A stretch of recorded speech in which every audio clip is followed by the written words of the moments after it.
Bueno, pues nada, gracias, Lorenzo. Efectivamente, la vez pasada, el mes pasado, tuvimos a gente de Toledo, de Cuenca, de Talavera de la Reina, también de Alcázar, y hoy nuestra intención es que participaran también pues, otros hospitales, porque tenemos pues, grandes especialistas aquí en Castilla-La Mancha. Y vamos a contar con especialistas de Puerto Llano, de Albacete y del Hospital de Ciudad Real. Ahí iba en su día alguien del Hospital de Guadalajara iba a participar, pero se ha caído en el último momento. Y bueno, pues lo hemos suplido con Amani, una compañera nuestra de Alcázar.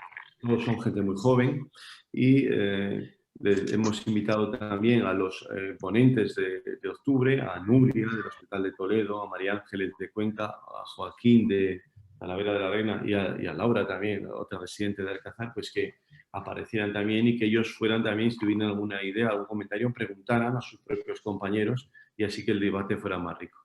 O sea que si queréis, podemos darle paso, si no dice nada ni Alfonso, ni Lorenzo, ni Juan Donate, podemos darle paso a Gabriel Maimone Milano, que es especialista en retina del Hospital Santa Bárbara Puerto Llano, que nos va a hablar de la repercusión que pueden tener las inyecciones repetidas, las inyecciones intraoculares repetidas en la tensión ocular en los pacientes en general y en particular en los miopes, que es de lo que vamos a centrarnos, como en otra ocasión, de la patología de la mácula miópica en esta ocasión.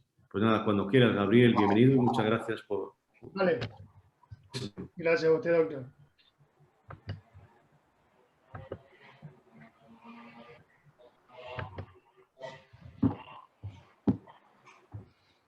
Bien, ante todo dar las gracias por la oportunidad de compartir un rato esta noche con ustedes. Y eso, el tema suena un poco sencillo, pero es algo más o menos de lo cotidiano, de lo que vivimos el día a día. Y a veces pudiera pasar un poquito por alto este tipo de complicaciones a los pacientes. Entonces, básicamente, como ya dijo el doctor Fernando, lo que vamos a tratar de hablar un poco es cómo se comporta la presión intraocular en nuestros pacientes miopes y los pacientes en general. Como sabemos, es el procedimiento más común a nivel mundial, ya sea en quirófano, como lo hacemos en la mayoría, o en consultorio, bajo las correctas medidas de asepsia, y generalmente se asocia a pacientes de edad avanzada, con comorbilidades importantes como el glaucoma. Pero ojo, que lo que básicamente vemos cada vez más son pacientes miopes con neovascularización coroidea, membranas miópicas, y es un tema importante en pacientes menores de 50 años, porque la prevalencia está aumentando y son pacientes evidentemente en edad laboral que pudieran verse afectados por el tipo de patología y, como decía el doctor, múltiples inyecciones que no podemos controlar a través del tiempo. Lo que sí se ha demostrado es el aumento de la presión intraocular a corto plazo. Eso creo que está más que demostrado. El llamado spike, que hacen por lo menos un tercio de los pacientes a los cuales inyectamos. Sabemos que va a subir la presión intraocular entre 30 a 50 milímetros de mercurio, por lo menos en los primeros 30 minutos. Y luego experimenta, si es verdad, un descenso importante de la misma.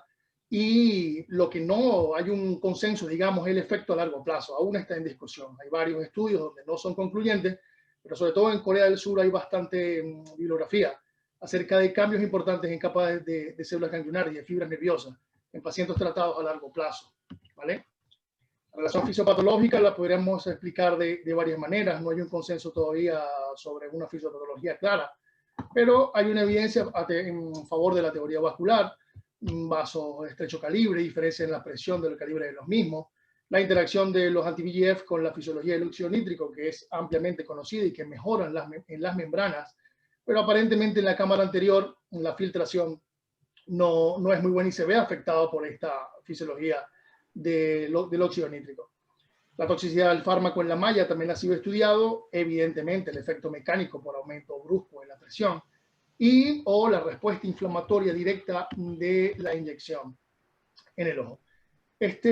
Uno de los estudios que me pareció más interesante fue donde comparan el ojo contralateral con el ojo que fue inyectado, por lo menos mínimo 12 inyecciones a través de 48 meses, donde se ve un aumento importante en el ojo contralateral. Acá.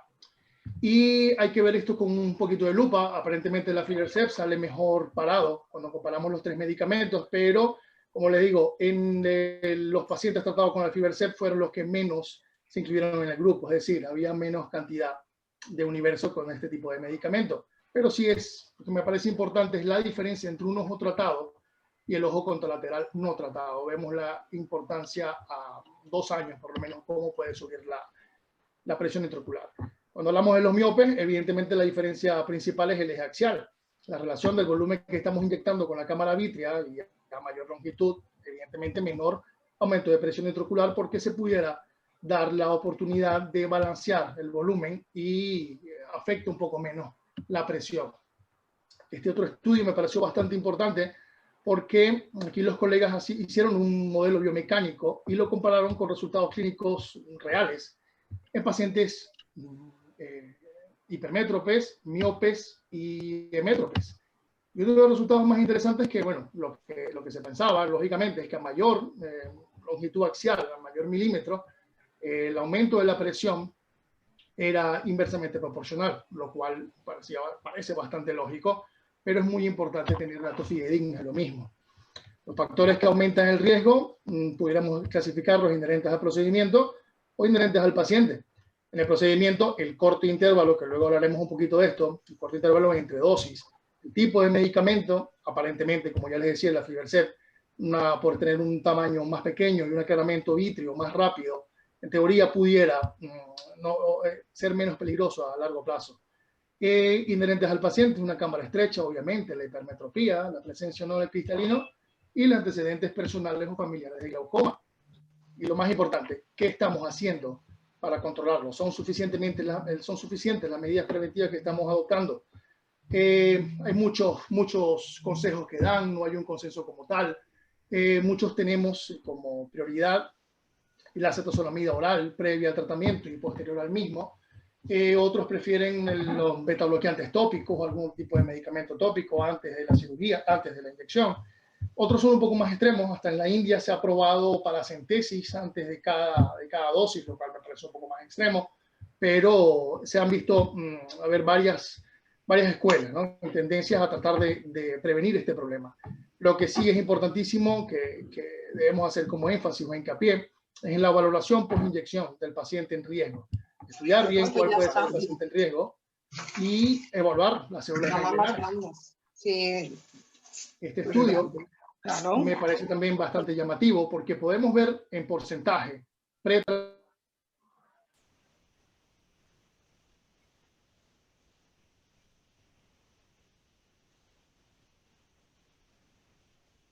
¿Se escucha bien? Ahora. Vale.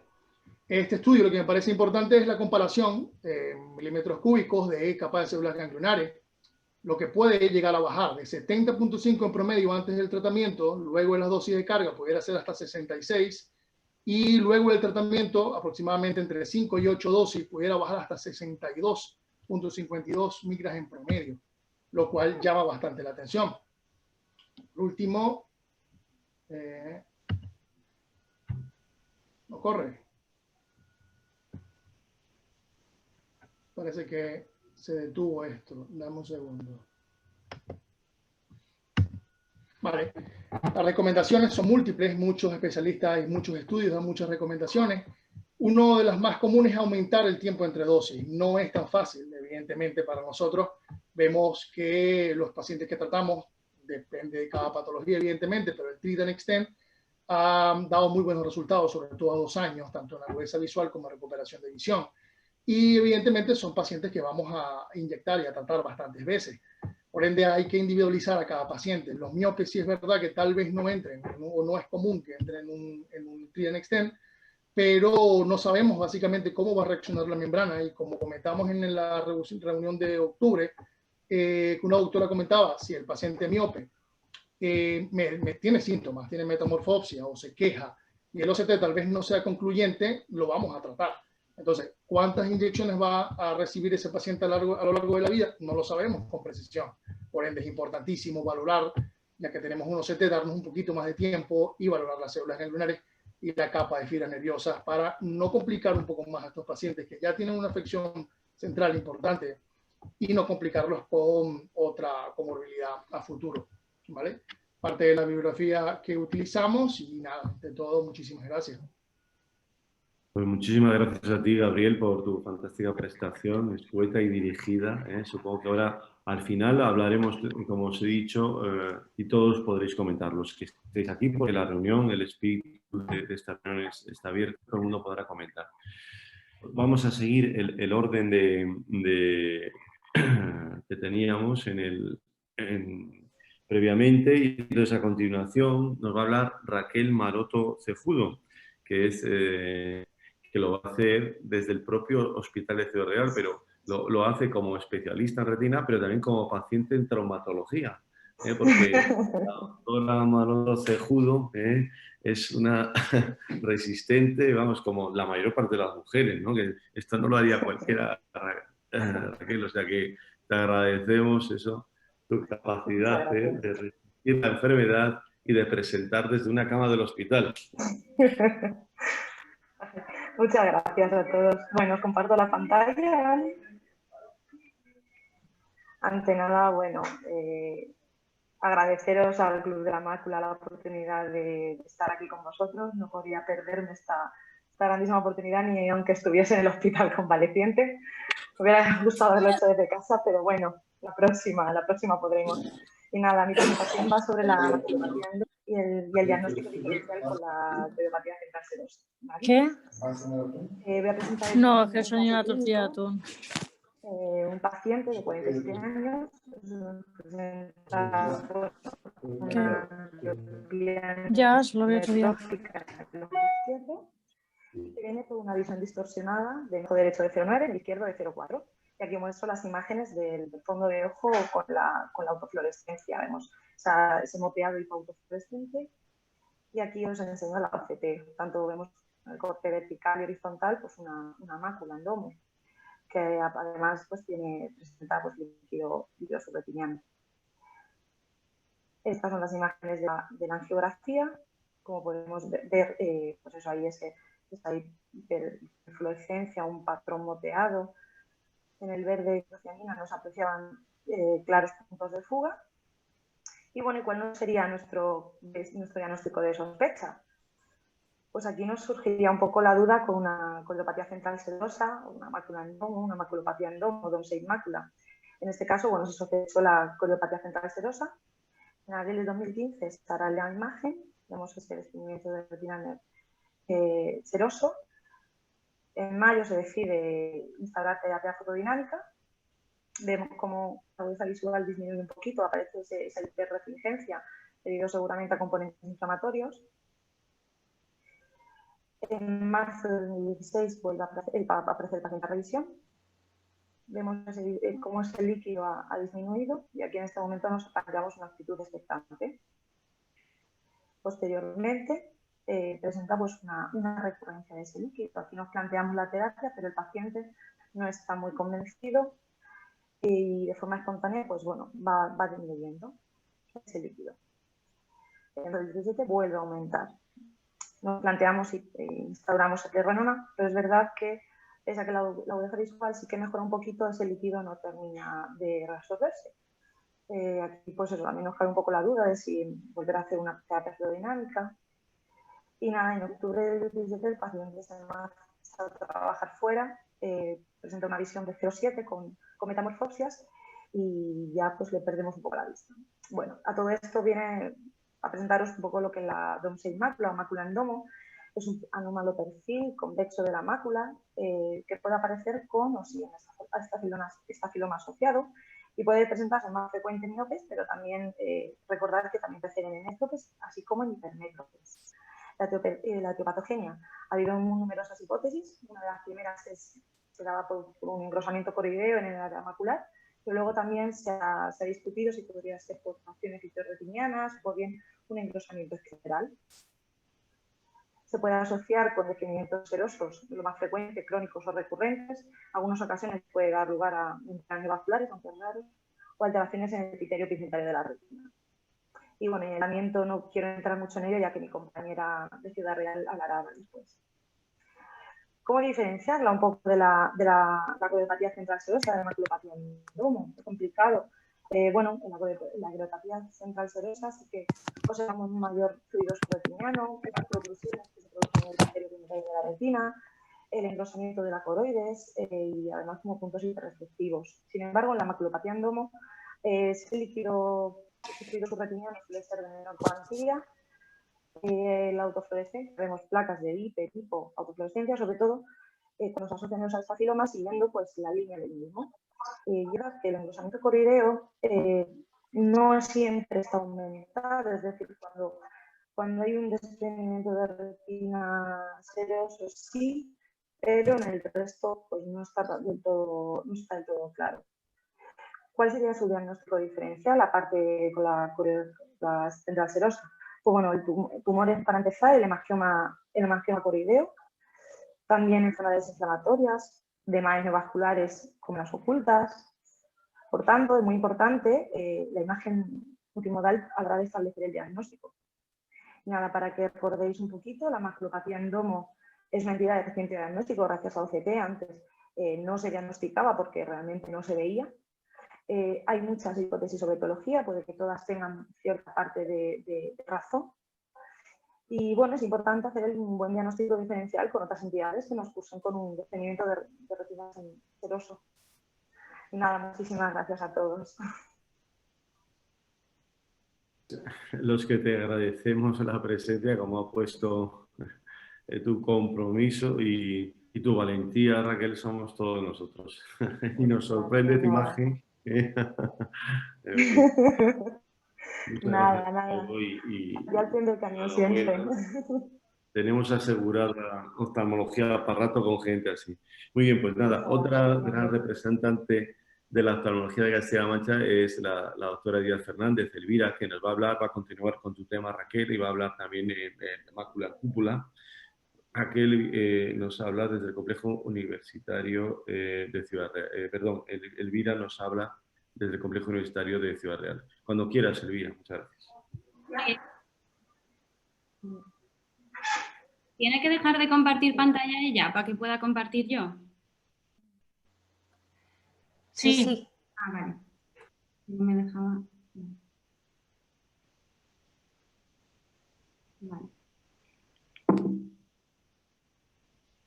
Vale.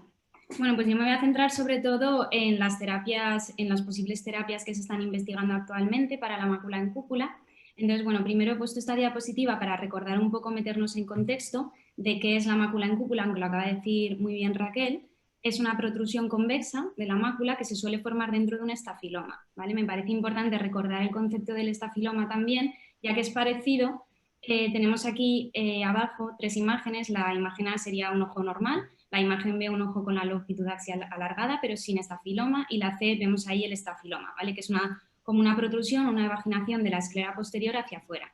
Entonces, la mácula en cúpula también es una protrusión, pero como hacia la zona anterior. Entonces, en esta imagen vemos muy bien en la zona azul verdosa, sería como la forma del estafiloma, y luego en el centro hacia adelante tenemos la forma de la mácula en cúpula. Entonces, aquí tenemos una retinografía en la cual se ve, aquí donde señalo con la flecha, se ve un cambio de pigmentación que nos marca el borde del estafiloma. Ya mañana, no tengo ganas de oír más. En la OCT se ve muy bien la forma de mácula en cúpula con la protrusión hacia anterior.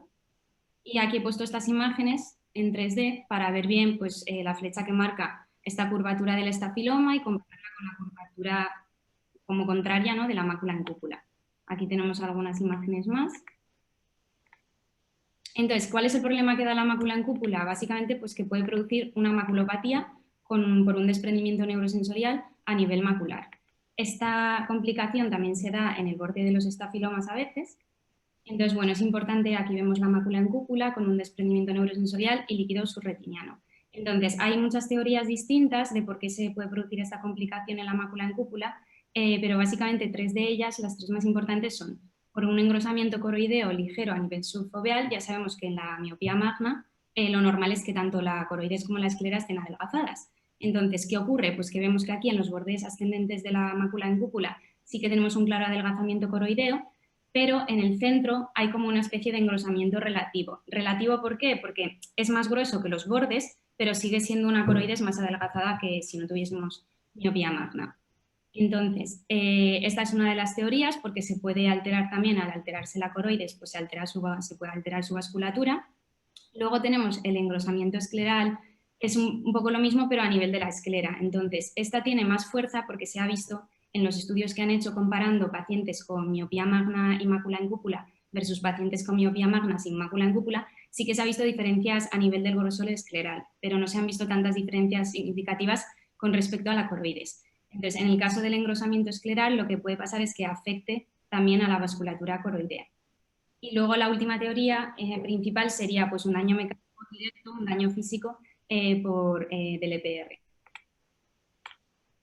Entonces, bueno, otra cosa que es importante valorar en la mácula en cúpula es la posible presencia de una membrana neovascular. ¿Vale? Aquí tenemos una imagen de OCT con una posible imagen sospechosa, entonces hicimos una anti-OCT y se ve la imagen de la membrana. Luego he puesto esta foto, del autofluo para que veamos que puede haber eso, alteraciones a nivel pigmentario del EPR, que se ven ahí muy bien en el centro. Y bueno, ya por fin el tratamiento. A ver, realmente a día de hoy no hay un tratamiento efectivo como tal aprobado para la mácula en cúpula ni para el líquido subretiniano asociado en ocasiones.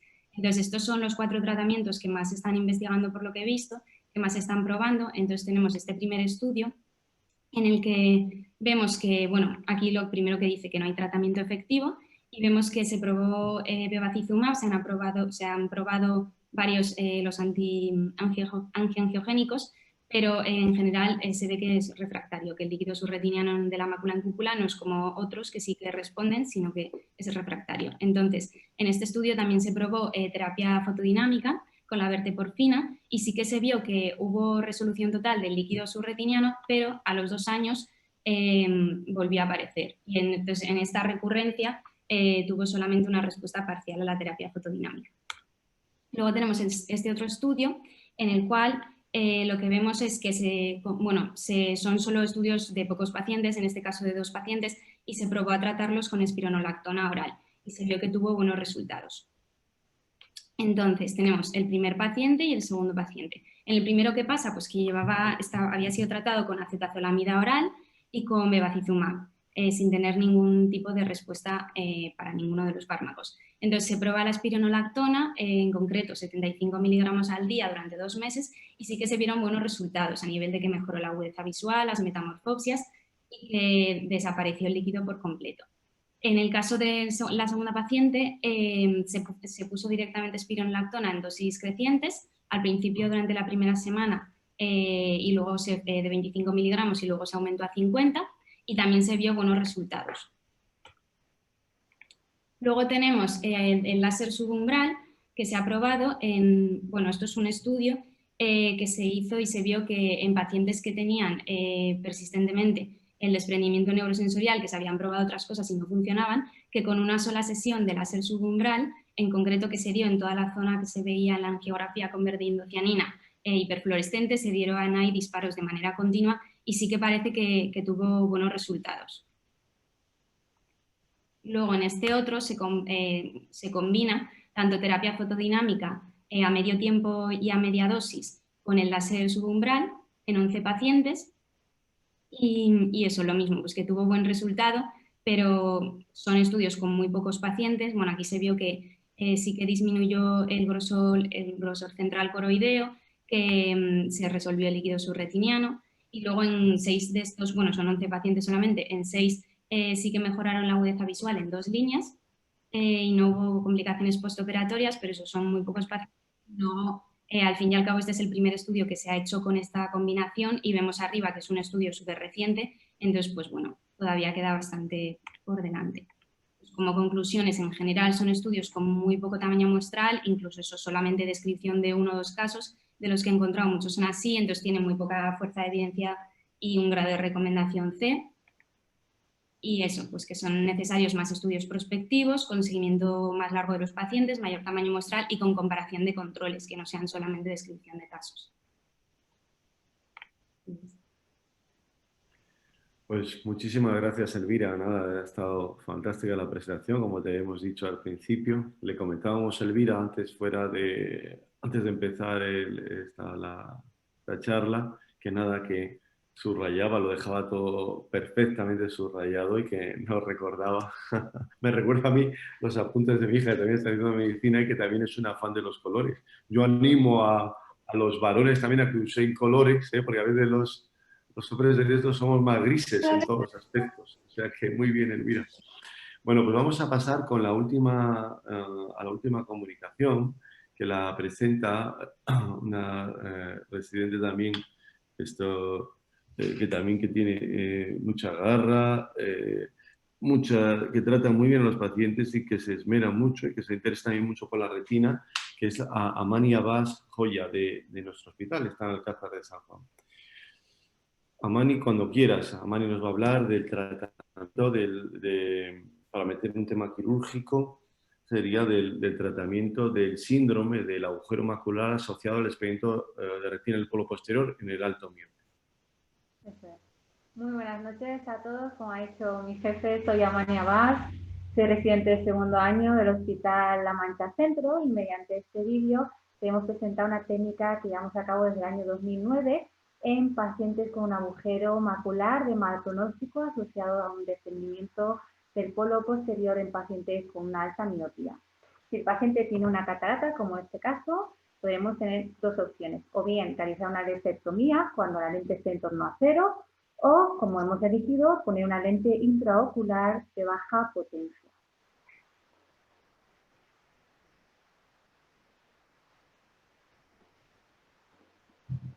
Es importante pulir tanto la cápsula anterior como la posterior para evitar esclerosis secundaria. Y vamos a poner la lente, es importante que las patas queden perpendicular a la burbuja de gas que vaya a quedar al final de la.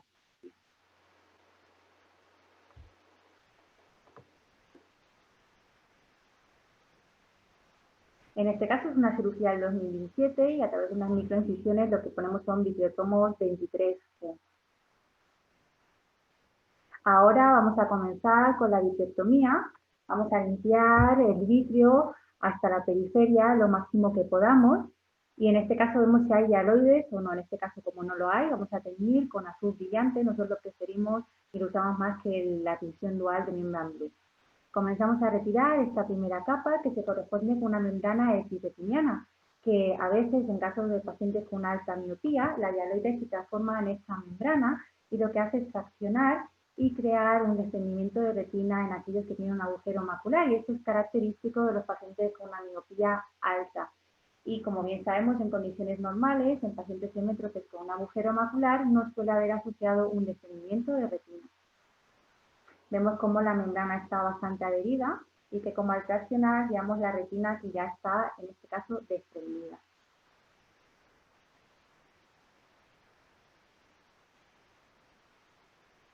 Seguimos tirando de esta membrana.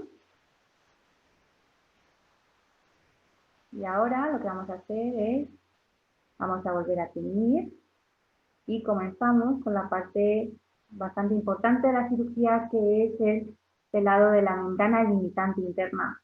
Vemos cómo se ve bastante bien la diferencia entre la parte teñida y la que no, y la que estamos pelando. Al traccionar vemos cómo seguimos tirando de la retina. En este caso podríamos usar el perdexuretano, pero no lo usamos por dos motivos. Primero, porque la retina en sí ya está descendida, y porque si usamos el perdexuretano, el líquido que está ahí tendría que drenar y no podría por el agujero. Entonces tendríamos que hacer nosotros un agujero para que drenase el líquido y, bueno, preferimos no realizarlo. Entonces tenemos que ser bastante exhaustivos e intentar hacer este pelado lo máximo que podamos alcanzar, llegando hasta las arcadas vasculares. Vemos como ahí seguimos limpiando los restos que vayan quedando.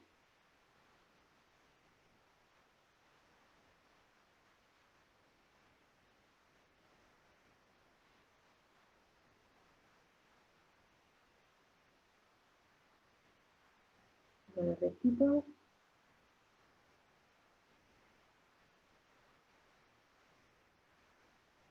Y ahora comienza el intercambio con aire.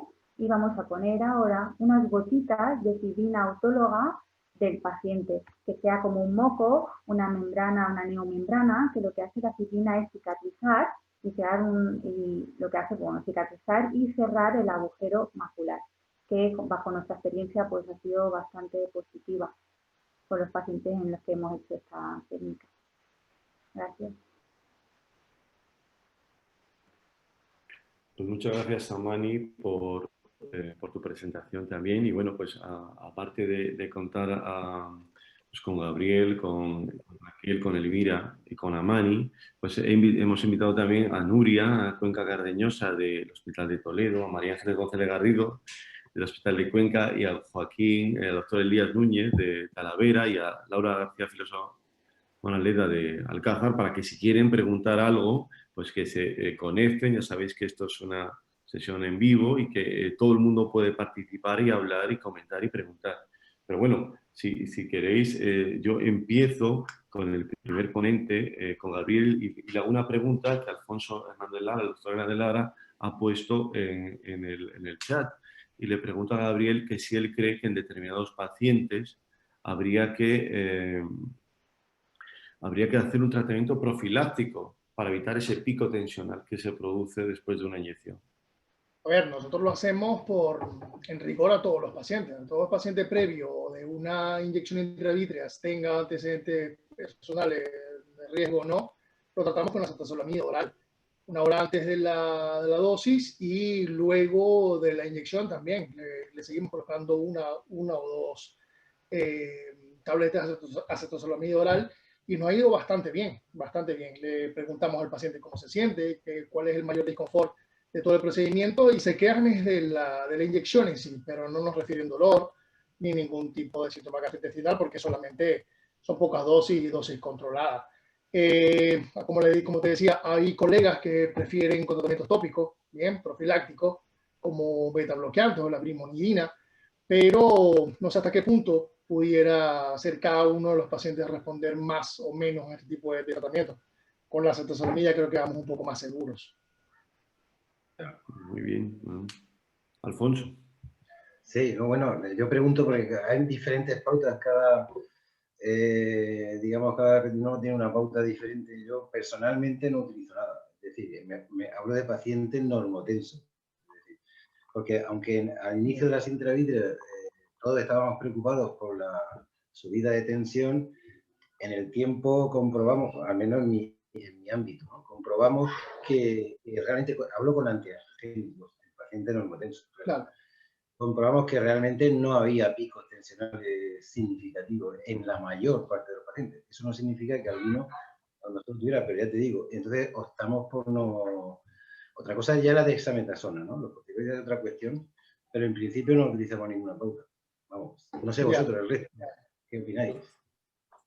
Yo creo que, bueno, nada, felicitar a todos por las presentaciones, la verdad que son atractivas y con temas que parecen a veces marginales, pero que a todos nos preocupa, ¿no? El tema este de las intravítreas, que siempre tienes algún paciente en una serie en la que pones 30, 40 o 50, siempre tienes alguno que se te aparte y te dice que no ve, ¿no?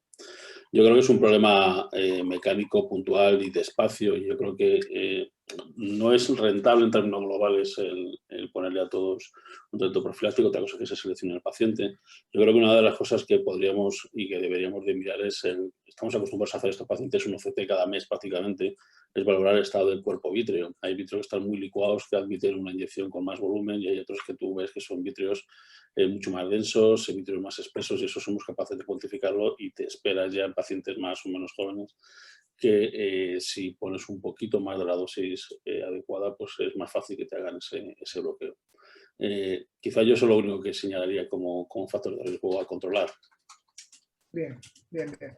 Sí, vale también comentar un poco acerca del reflujo vítreo que vemos luego de la inyección.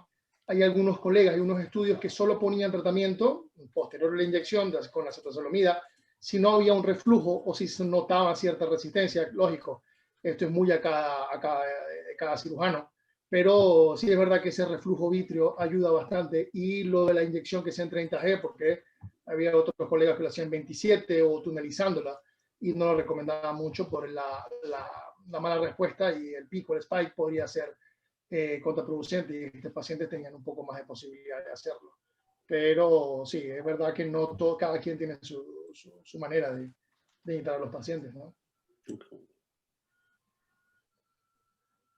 Yo quiero hacer un comentario, a ver qué opináis los que tenéis más experiencia, porque un paciente que tiene una membrana neovascular, realmente analizar luego el complejo de células ganglionares y ver la evolución del descenso con picos hipertensivos, a mí me parece difícil el análisis de esa mácula.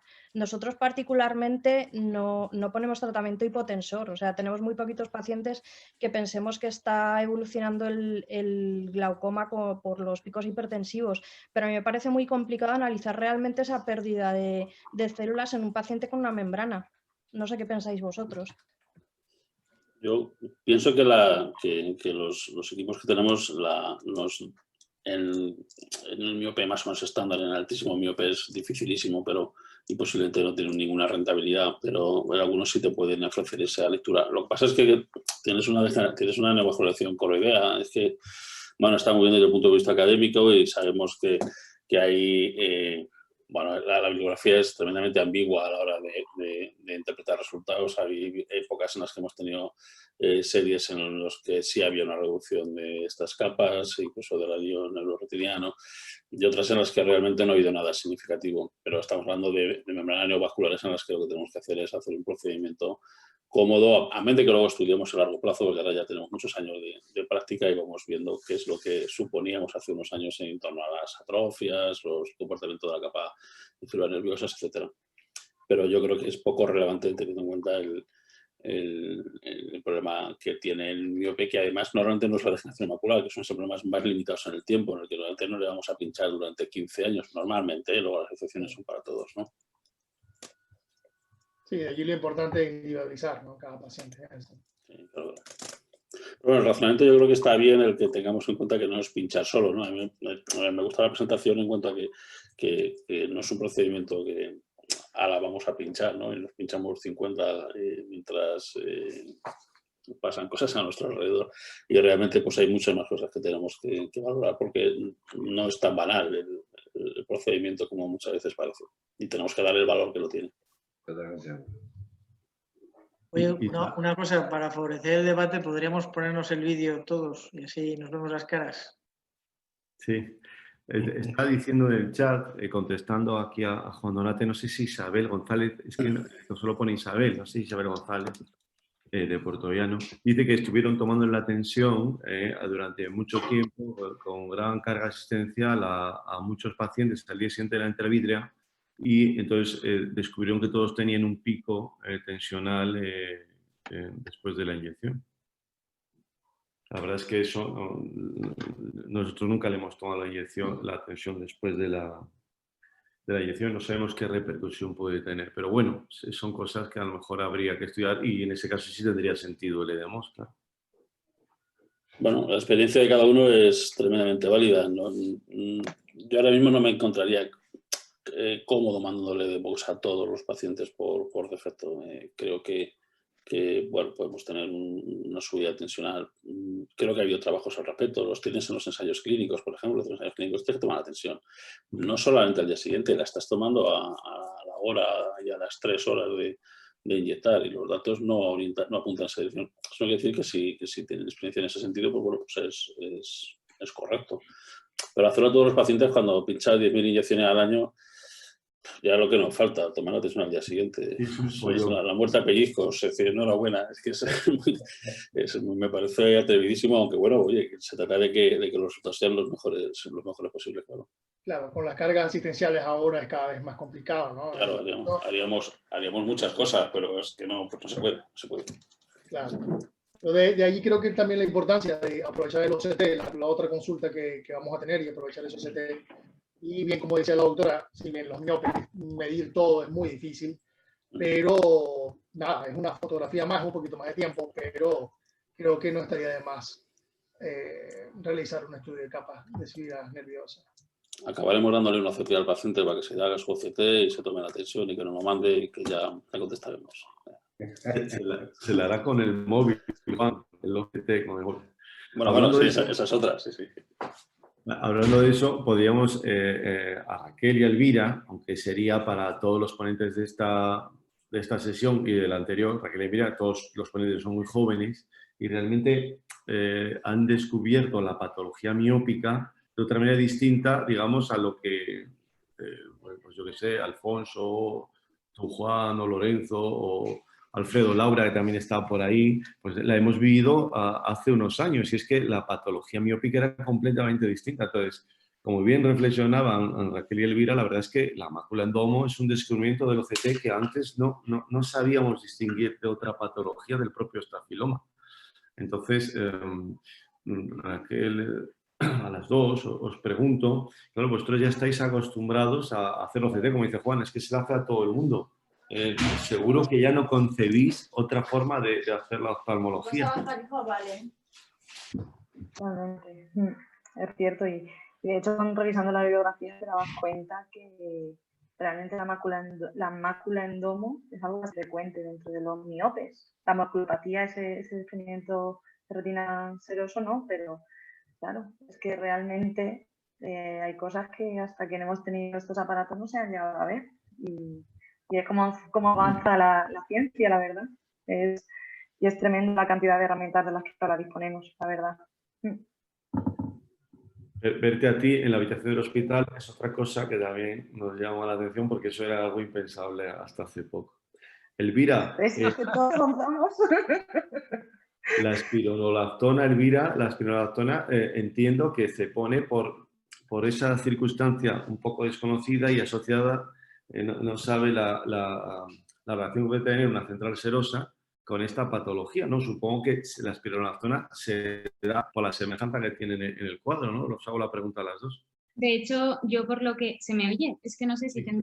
Vale. Yo, de hecho, por lo que he visto en los estudios, o sea, muchos ha sido como equivocación diagnóstica al principio de pensarse que era una serosa central y empezar a tratarla con la Z-azolamida. O sea, con la espironolactona también, en muchos casos. Entonces, como que veían ese líquido, no sabían muy bien qué era y muchos decían, bueno, pues vimos que era esto, luego vimos que no, vamos, al principio nos pensamos que era una cosa, no era eso, pero también era respondido. Entonces, en muchos casos. ¿Alguien más tiene experiencia con este tratamiento en estos casos? Nosotros no lo hemos usado mucho, la verdad, ni en central serosa tampoco.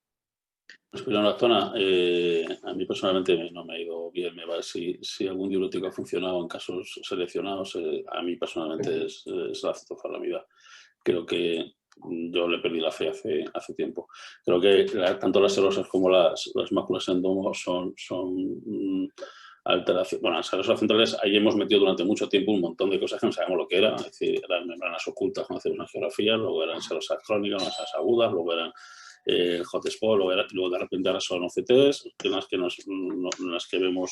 describimos esos estafilomas, y vino un equipo a hacer resonancias magnéticas para describir esas alteraciones y entonces ponerle el nombre.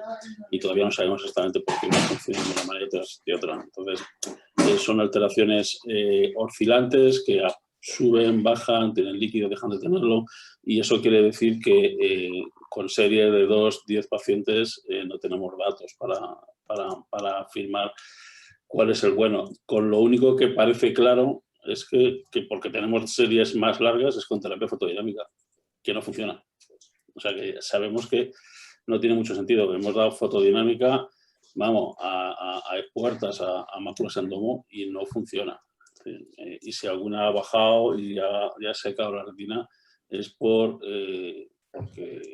le tocaba, ¿sí? Porque viene ese día y le toca, no tener que solucionar. Esa es mi opinión, a menos de que tú tengas que hacerte tu angio-CT, tengas que hacerte tu cianina, buscar, rogar porque aparezca una membranita donde darle un poquito de láser, porque además esos hotspots suelen ser extrafoveales, ¿vale? Luego se lo das y tampoco va, ¿no? Entonces, por eso, a lo mejor lo único que funciona es lo que tiene Ricardo, que es la cerveza, no sé, eso habría que probarlo, ¿vale? Que lo hemos visto ahí y yo creo que él estará maculando Mafrin, y posiblemente ese sería el siguiente paso para ir probando. Pero es un reto porque no sabemos por qué pasa, parece que es un tema de estructura, de arquitectura de la esclera, además, ni siquiera de la relación esclera-coloides, ni siquiera de la retina. Y tenemos un vacío. Sí. Yo, si me permitís intervenir, diría que estas enfermedades de curso recurrente, como bien ha dicho Juan, es muy difícil a veces saber si realmente has tenido el churro de que has pillado el momento en que estaba regresando y entonces pues puede curarse con una pastilla de mentol o con lo que se te ocurra, o realmente es efectivo. Yo solamente os quería, si me dejáis, ¿puedo compartir pantalla un segundo? Os he sacado aquí el último artículo que ha salido sobre la eplerenona y en el Lancet, ¿eh? No sé si lo habéis leído ya algunos. A ver si me sale. Estoy intentando compartir. ¿Lo veis? Ahora sí. ¿Lo veis ahí? Sí. Vale. Eplerenona for Chronic Central Serous, en este caso la cardiopatía central serosa. Nos vamos al findings y al interpretation. Eplerenona was not superior to placebo. Esto yo creo que ya llevamos 20.000 años con ello y aquí pues, es una serie grande, 114 pacientes, ¿vale? Hace tiempo parecía que era la panacea. Bueno, ya te digo que en las enfermedades crónicas y recurrentes hay que tener mucho cuidado porque con series cortitas, como ha dicho Juan, puedes demostrar la eficacia de cualquier cosa. Efectivamente. Oye, y descomparto ahora, a ver si soy capaz de hacerlo. Bueno, ya está. Ok. Carolina Medina Martín pregunta en el chat y Ricardo Menollo, que también está por ahí, de Cuenca, pues algunas cosas en relación con el vídeo que ha presentado Amani Abbas. Y preguntan que si se reabsorbe, Amani, el bloque de fibrina después de haber puesto pues, ese moco del que hablabas. Y Ricardo Menollo, si tenemos experiencia con el Endored, que es el sistema, pues es igual que produce fibrina, pero una especie de membrana y que se coloca igual en vez de echarla en gotas y que se, digamos, se solidifique sobre el aire. Amani. Bueno, la verdad que nosotros estamos haciendo todavía un estudio ahora. Tenemos 6 pacientes, en 5 de ellos sí que se ha reabsorbido y ha cerrado el agujero macular, en uno de ellos no. Y el sistema, El sistema Endored, sí, nosotros disponemos del sistema Endored, contesto yo a Ricardo, pero no lo hemos usado porque tenemos este, que es el sistema Biostat, que se usaba. Un homenaje a Raquel, se usaba por el servicio de traumatología. En el 2009, recordando las inyecciones de plaquetas que centrifugábamos en La Paz, no sé si te acuerdas, Lorenzo, hace siglos, en el agujero macular, o sea que todo está inventado en el fondo. Pues no teníamos ese sistema y dijo el analista, ¿y por qué no le pones lo que hacen los traumatólogos, que es una cosa parecida? Y esa ha sido entonces estamos siguiendo con eso que es de MBA, pero en el fondo es lo mismo. Supongo que funciona parecido. Doctora, una pregunta. ¿Y el taponador que usan, cuál tienen de preferencia? ¿Según el caso, según lo complejo? El gas se refiere. ¿El gas? ¿O siempre es gas o alguna vez se pone silicona? O sea, depende. No, hemos usado gas. Siempre gas. Sí. Gas. Yo, en cuanto al vídeo, bueno, todos estos agujeros y estos desprendimientos de polo posterior pues son otro reto y otro quebradero de cabeza habitualmente. Yo normalmente utilizo perfluoro para pelar esas membranas, porque creo que son membranas, esas limitantes, porque creo que son limitantes con muy adheridas muchas veces y que puedes hacer micro agujeros que te complican el proyecto a largo plazo. Y usar el perfluoro y desplazar el líquido a periferia, donde puedo hacer una retinotomía de descarga, me evita realmente aspirar por el agujero macular, que parece que en algunos casos te lo puede aumentar, ¿no? Eso posiblemente también es una elección de personal, como uno se encuentra más cómodo, porque son ojos incómodos de trabajar, largos, pero yo personalmente prefiero hacerlo al revés. Prefiero usar el perfluoro como tercera mano, me encuentro más cómodo, una membrana, una retina más fija, menos manipulada, menos riesgo, aunque no exento de riesgo de hacer micro agujeritos a la hora de traccionar y tirar. Y si tengo que hacer una retinotomía de descarga, que lo prefiero. Juan, déjame que te diga, yo no estoy de acuerdo contigo en lo de que se aumenta el diámetro del agujero, pues siempre, ¿no? Como en lo de que se aumenta el diámetro del agujero macular, me refiero. El problema está en que cuando la retina está desprendida, no está extendida y está prácticamente horizontal y entonces el diámetro parece que disminuye, pero cuando la extiendes para cubrir la concavidad, realmente, digamos, no es que amplíes, sino que estiras la retina y por tanto el diámetro del agujero también aumenta, pero realmente el agujero se ha sido siempre igual, es decir, tú no lo aumentas, sino que simplemente al colocarla en su sitio es el efecto óptico, me refiero, que ocurre, ¿sabes? Bueno, en cualquiera de los casos, sí, bueno, eso ya también es una cuestión de... Es poco demostrable, si la cuestión física es demostrable, pero el pasar todo el líquido por el agujero, el aspirar cerca del agujero, a mí se me antoja, me genera mucho más estrés que la otra maniobra. Hombre, indudablemente los fotorreceptores sufren más cuando haces todo ese flujo.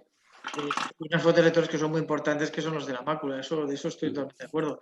Yo, con respecto a lo que decías tú de alteracionar la limitante en la retina desprendida del polo posterior, la verdad es que es mucho más fácil cogerla cuando está desprendido en la retina, porque hace como, precisamente por estar horizontal la retina, hace incluso pliegues y es más fácil de coger.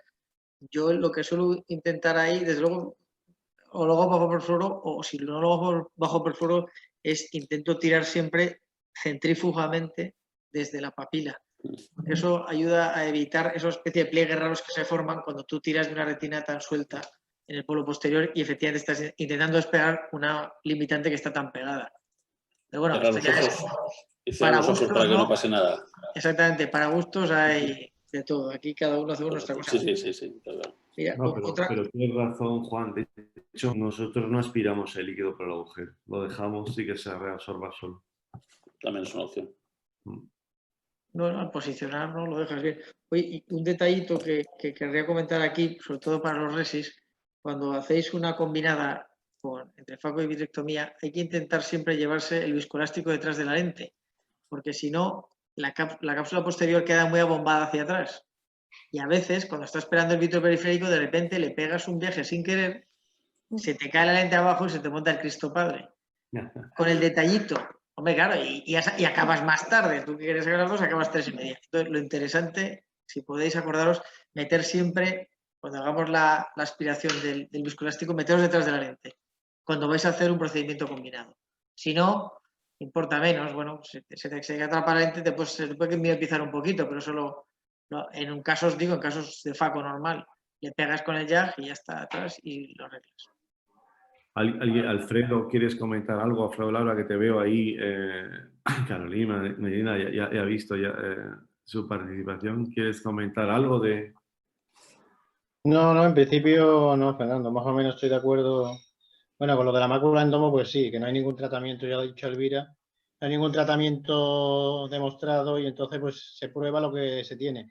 Tampoco tenemos muchos casos, nosotros en casi todo intentas algo porque el paciente te demanda siempre algún tipo de tratamiento, pero hemos probado de todo, pues espironolactona, acetazolamida, terapia fotodinámica y en algunos pacientes todo lo que teníamos.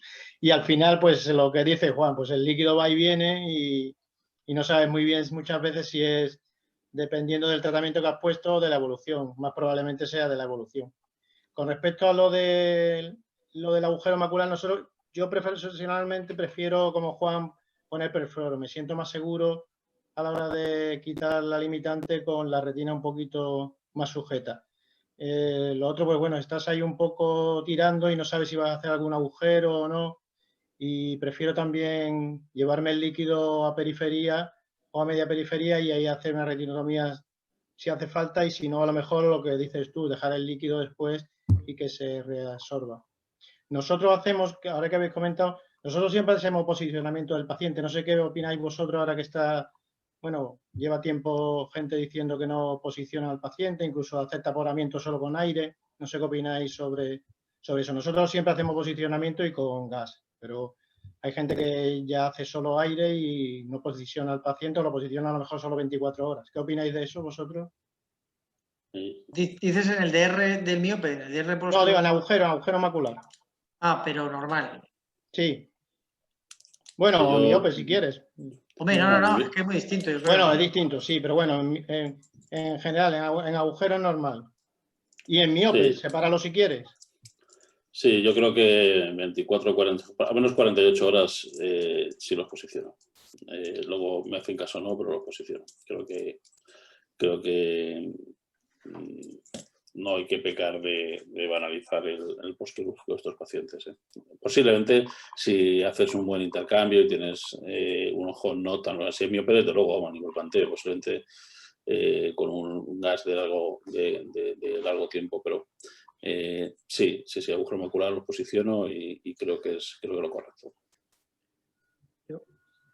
Yo si pudiera hablar, tengo dos casos que hice, bueno, tú reinas la cavidad vítrea de gas bien y tal, no suturas, y se me fue pues el 80% del gas se me debió ir por una esclerotomía incompetente. De tal forma que al día siguiente la mácula era accesible en la OCT. Curiosamente, están todos cerraron muy bien. No sé si solamente hace falta que contacten los dos bordes del agujero para que empiecen ya a pegarse y se pegan muy bien. Lo cierto es que fueron dos casos de, bueno, muchísimos agujeros que habremos hecho, que dio la casualidad de que se vaciaron tanto que a las 24 horas podías hacer una OCT, que ya sé que se puede hacer a través de gas, pero en este caso sin gas, es decir, ya no había nadie que posicionara bien la retina, por lo menos el polo posterior. Y pude ver que estaban cerrados los agujeros. Quedaba un poquito de líquido, o sea, una bolsita de líquido subretiniano, pero estaban pegadas las dos bordes del agujero. No sé si os ha pasado alguna vez a vosotros eso. O cerráis muy bien las esclerotomías, no como yo.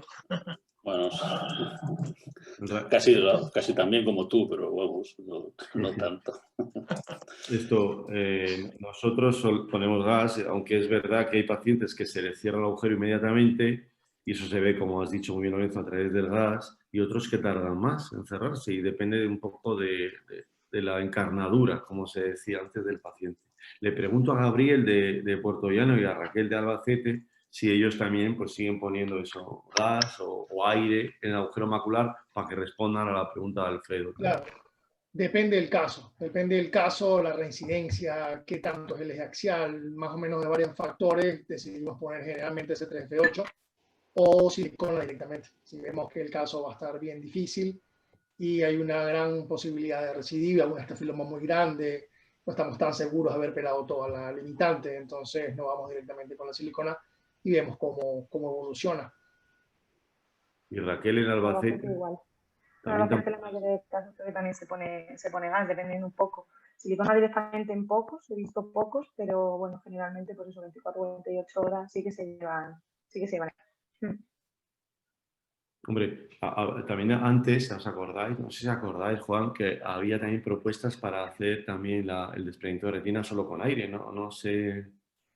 Sí, pero claro, en Barcelona, que decía que aspiraba todo el líquido. Yo creo que...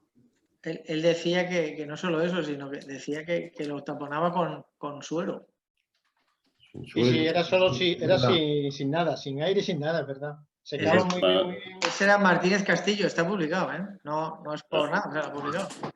Creo que hay una tendencia a cuanto menos mejor, y cuanto menos le haga y le ponga y le quite, son mejor las cirugías. Y yo creo que hay que tener cierto respeto a esto de decir 24 horas o 48 horas posicionados, si lo consideras oportuno para estas cosas, no es tan doloroso, aunque sea incómodo, y creo que merece la pena. Y si tienes que taponar con un gas, ponle el gas, es decir, los desprendimientos de retina superiores, etcétera, pero un desprendimiento de retina inferior, por ejemplo, es que no tienes apoyo a los 20 minutos de la cirugía. Nos pongamos como nos pongamos, es decir, si te hagas la cuenta para abajo, para arriba, ya no tienes apoyo, como no hagas una buena cirugía y lo pegues bien y le des bien el láser y lo seques bien. Pero bueno, oye, si cada uno defiende sus experiencias, y como sabes, esto es mucho de la mano de cada uno, y cada uno tiene lo que uno te vende como perfecto, pues vas tú y lo haces y no funciona, y al revés, pues pasa igual, pero yo creo que hay que tener mucho respeto y que no pasa nada por echar dos gotas más. Sí, yo creo que es un buen mensaje para los jóvenes, Juan, porque si no también banalizamos todo, y hombre, es verdad que tenemos herramientas fantásticas, que los vitrectomos son fabulosos, que hacer una vitrectomía es más sencillo que cuando empezamos, no tiene nada que ver, pero en el ámbito público y en el privado también, yo creo que esto hay que decir al paciente que no todo es perfecto y que a veces se puede complicar, ¿no? Y si te enfrentas, casi es peor, fíjate tú, un caso, digamos, un agujero macular, digamos, más banal, que si tienes un desprendimiento de retina del polo posterior en un músculo pegando con agujero, porque eso sabes que puede ir muy mal. Bueno, pues dice, pues es casi peor banalizar, digamos, lo corriente y banalizar lo que decía Lorenzo, la cirugía de la catarata, lo de no quitar el viscoelástico, etcétera, etcétera. Yo creo que sí que esa es un buen mensaje para los jóvenes, porque si no, al final el paciente acaba diciendo, si esto no es nada, dice, ¿cómo que no es nada? Si hacer una cirugía de catarata es dificilísimo. Tiene mucho mérito que la gente joven que ha elegido oftalmología en España últimamente son excelentes cirujanos, lo podemos comprobar y lo vemos todavía. Vamos, son cirugías muy complejas. Lo que pasa es que nosotros mismos a veces somos los culpables de decir, no, esto no es nada. No, ¿cómo esto no es nada? Póngase usted y hágalo. Eso me decía Nani ayer. Decía Ana Cazorla al principio. No. Sí, eso es mentira. Eso es mentira. Tendemos a banalizar y no. No, tenemos que guardar el respeto a todas estas cosas, a todos estos procedimientos que hacemos, que parece que lo hacemos todos los días con cierta soltura, pero tienen su gracia. Y cuando efectivamente, como dice Fernando, cuando se te tuerce algo que no pensabas que se te debía torcer, es cuando lo pasas mal de verdad. Porque un desprendimiento, un C4, tal, pues lo pasas mal, te va a perder el ojo, pero la explicación la tiene grabada en el cerebro, lo otro es muy difícil defenderlo.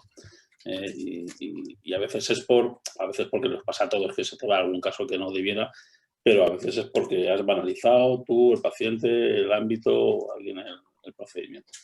Pero incluso las intravítreas, es decir, hasta las inyecciones, muy bien. Hay que guardar el respeto a todo. Muy bien, chicos, pues nada.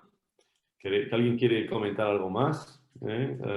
Si no, a lo mejor el Club Español de la Mácula, al que de nuevo doy las gracias por darnos luz a los oculistas de Castilla-La Mancha en este foro tan fantástico y tan dinámico que tienen ellos. Bueno, y a Cristina, a Larios y a Ana Cazorla, que siempre nos han echado una mano. Bueno, pues estamos muy agradecidos y si no tendremos más opciones, seguro. ¿Verdad, Juan y Lorenzo, Alfonso? Lorenzo. No, Fernando, los agradecidos somos nosotros de ti, de verdad, ya te digo, te hemos pedido una y nos das doble y yo creo que la gente de vuestra zona, que la idea es un poco eso, que esto genere un poquito de movimiento a nivel de la zona, pues ha respondido fenomenal. Yo creo que, vamos, estamos contentísimos de poder, bueno, en primer lugar establecer estos nexos, aunque sean virtuales por ahora, porque nos quedan unos mesecillos virtuales, pero quién sabe si en un futuro pues podamos pasar a compartir luego unas buenas... Sí, ¿qué nos invitaríais ahí, Fernando? Aparte de unos buenos vinos. Hombre, pues tenemos una gastronomía extraordinaria y pueden dar fe tanto Gabriel como Raquel, como Elvira, como Mani. Ya hay mucha fusión, no tiene nada que ver lo que se come en La Mancha. Y los vinos, de luego, los que probamos ahora con los que había hace 26 años. Es el gran viñedo del mundo y bueno, pues hay muchas cosas que descubrir aquí. Un día haremos algo, claro que sí, Lorenzo. Claro que sí. Venga, pues un aplauso. Nada, muchas gracias a los 4 ponentes que lo han hecho muy bien y a todos los que han estado con nosotros esta noche y os damos las gracias una vez más y sobre todo el Club Español de la Mácula por esas iniciativas y esa abanderar, pues eso, la mácula española, que tan importante es en los tiempos que corren, no solo la oftalmología, sino toda la medicina española, a ver si le damos Pues muchísimas gracias a todos, chicos. Gracias a vosotros y nada, habrá muchas más de esas. Aquí estamos como en casa, nunca mejor dicho. Muchas gracias, compañeros. Muchas gracias. Muchas gracias. Estamos viendo. Hasta luego, cuidado mucho. Gracias a todos. Gracias, adiós. Raquel, ponte buena. Bien, mejórate.